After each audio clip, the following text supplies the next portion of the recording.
چین کے قونصل جنرل سن ین نے لاہور پریس کلب کا دورہ کیا۔ اس موقع پر پریس کلب کے صدر ارشد انصاری اور قونصل جنرل سن ین نے پاک چائنا دوستی کی 75ویں سالگرہ کا کیک بھی کاٹا۔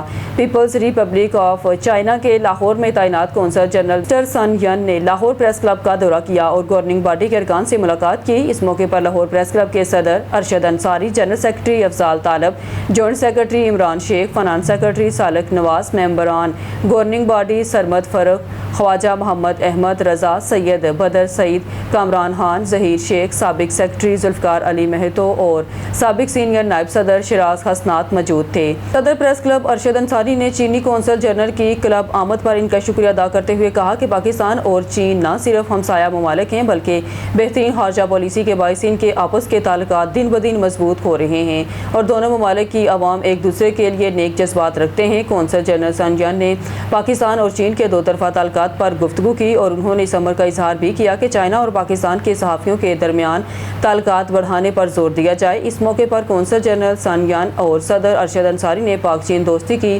75ویں سالگرہ کا کیک کاٹا۔ قونصل جنرل سن ین نے چین کے تعاون سے لاہور پریس کلب میں قائم ہونے والے ڈیجیٹل اسٹوڈیو اور شملہ پہاڑی کا بھی دورہ کیا۔ صدر ارشد انصاری نے معزز مہمان قونصل جنرل مسٹر سن ین کو پھول بھی پیش کیے۔